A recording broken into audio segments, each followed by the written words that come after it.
आज हम देखेंगे एक आईटी स्टॉक से रिलेटेड, जो ये कल आईटी स्टॉक ही नहीं, उसके स्टेक्स बाकी कंपनीज में भी हैं और वो बाकी कंपनीज में भी काम करता है। सो आज चलते हैं उस स्टॉक के ऊपर। तो पहले हम देखेंगे उसकी शेयर होल्डिंग पैटर्न्स, कि उसके कंपनी में प्रमोटर्स के अंदर कितने कितने होल्डिंग्स हैं। सो कंपनी के अंदर प्रमोटर्स की होल्डिंग पिछले साल से कोई नहीं गिरी हुई। पिछले साल थी 40.48, इस साल 2020 मार्च में 40.48 फिर बिल्कुल सेम। FIS का डाटा देखें तो पिछले साल 36% की थी और अब 35, मतलब FIS ने माल निकाला है। और DIs में भी बढ़ाया है, पिछली बार 14% बार 15%। इंश्योरेंस सेक्टर का इसके अंदर जो स्टेक है वो बढ़ा है पिछले बार से ज़्यादा।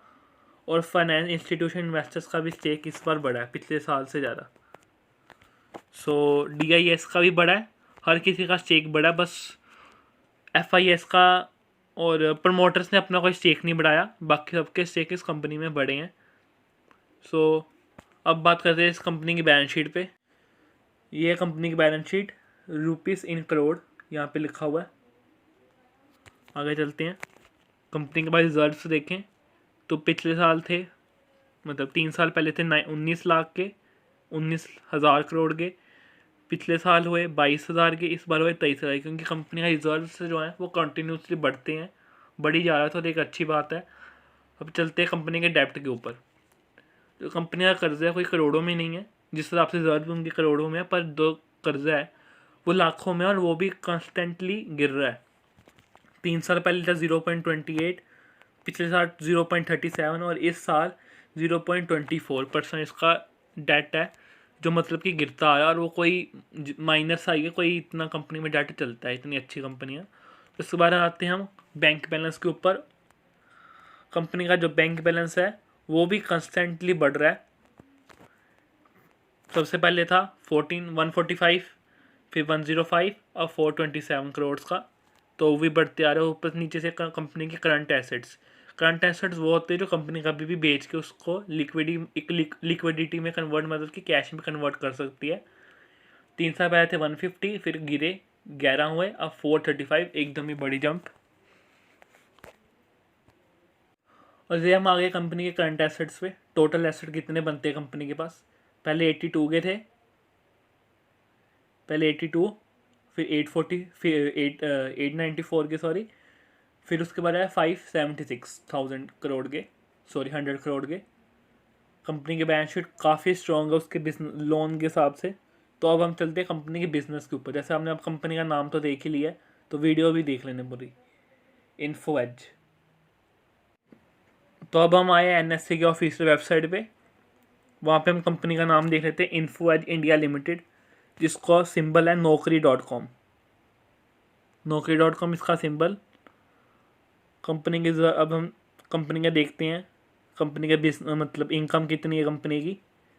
तो पिछले साल दिसंबर में कंपनी की इनकम थी 32,000 करोड़ की, 0.49। और इस साल कंपनी की इनकम है 32,000 करोड़, मतलब कि कंपनी की इनकम में कोई गिरावट नहीं है।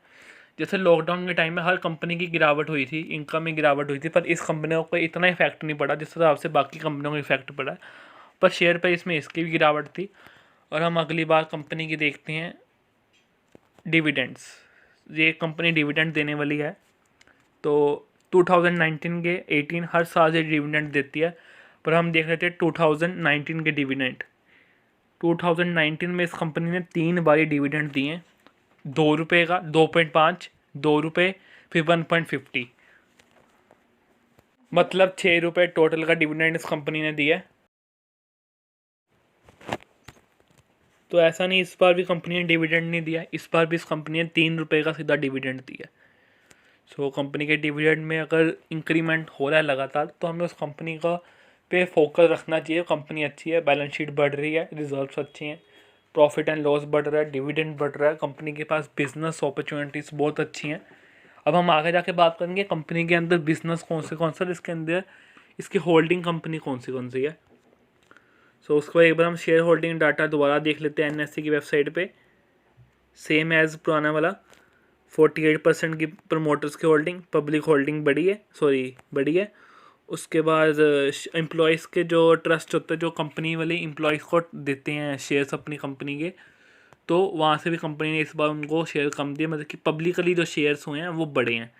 कंपनी ने पब्लिकली शेयर्स को बढ़ाया है, ना कि एम्प्लॉयज़ और अपने पास देके शेयर्स को बढ़ाया है। और कंपनी के ऊपर डेब्ट एक बार कर्जा दोबारा देख लेते हैं डिटेल में 0 पॉइंट का। और पिछली ट्रेडिंग सेशन में इसकी ट्रेडिंग कितनी हुई थी, जैसे कि आज सैटरडे है तो आज कंपनी बंद होएगी, सो ट्रेडिंग बंद होएगी, मार्केट क्लोज है, तो इस वक्त हम इसकी ट्रेडिंग नहीं देख सकते कितनी हुई है। तो हम जाते हैं सीधा कंपनी की चार्ट पैटर्न पे। यह है इन्फो एज शेयर।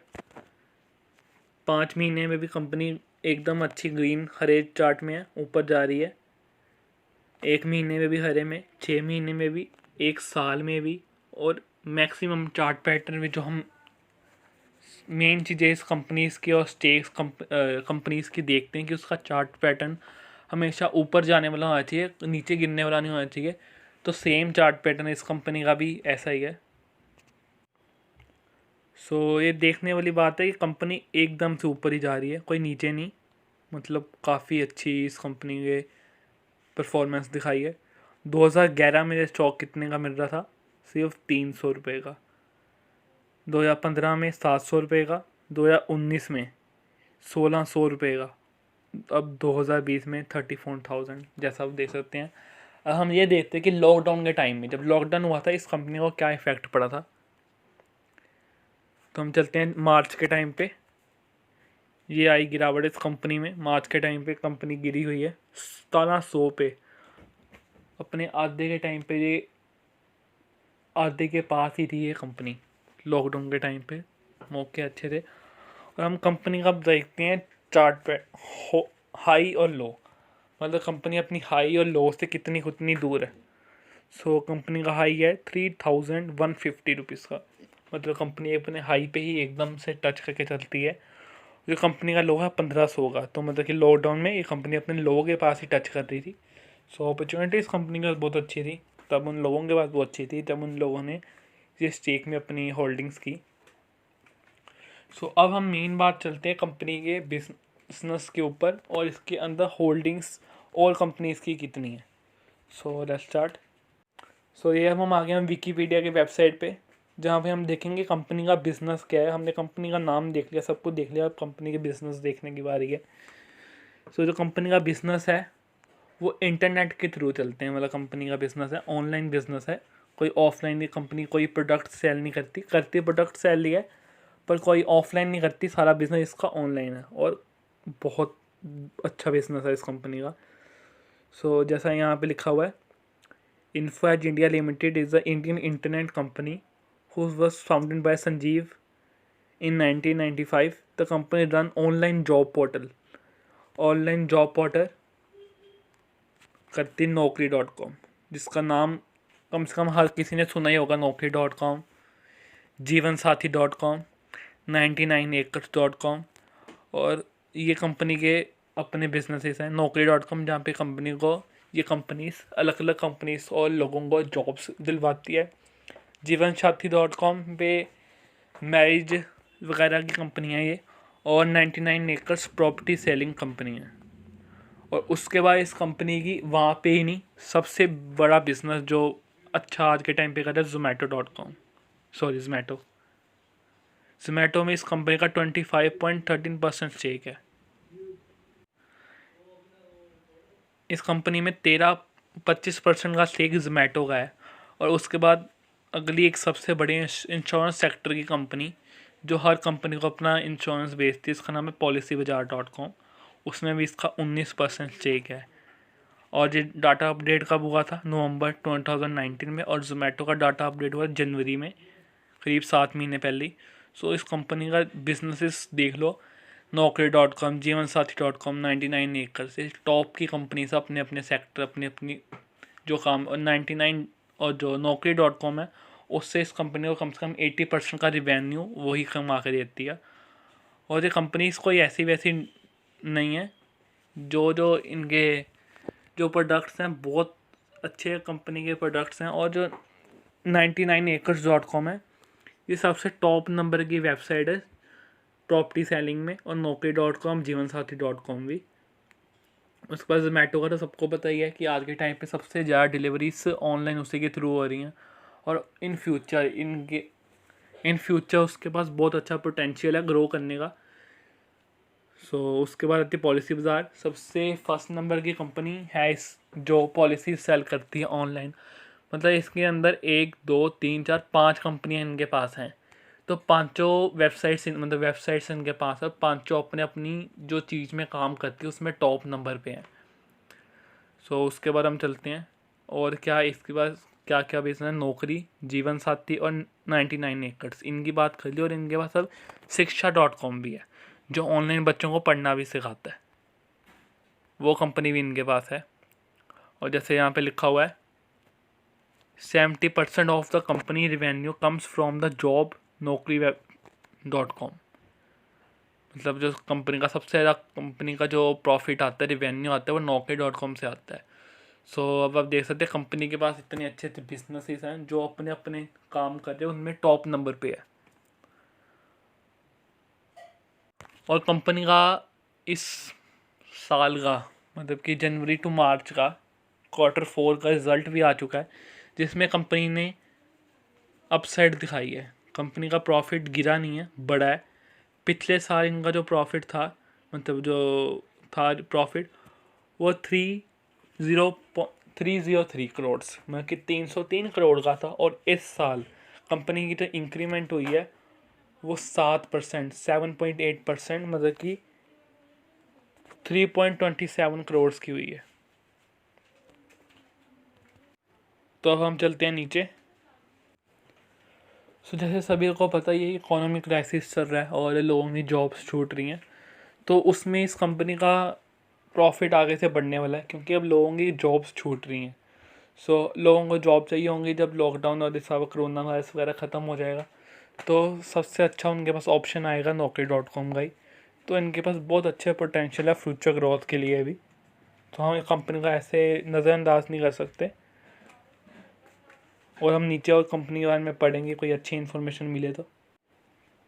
सो हमने कंपनी की बैलेंस शीट देख ली, होल्डिंग्स देख ली, प्रमोटर होल्डिंग्स देख ली, इसके पास कौन से बिजनेस है, कौन सी कंपनी है, सब कुछ चार्ट पैटर्न सब कुछ देख लिया। अब आते हैं कंक्लूज़न में, हम इस कंपनी में करेंगे क्या। मेरे पॉइंट ऑफ व्यू से देखा जाए तो इस कंपनी में होल्ड करके चलना चाहिए अगर जिन्होंने स्टॉक्स को पहले ही ख़रीदा हुआ है, और नए इन्वेस्टर्स को अभी वेट करनी चाहिए।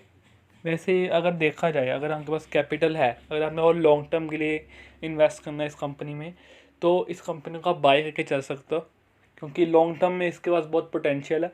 पर जिन्होंने शॉर्ट टर्म के लिए 1 या 2 साल के लिए करना है, तो उनके लिए अभी टाइम सही नहीं है, जब से क्योंकि कंपनी अपनी हाई पे चल रही है।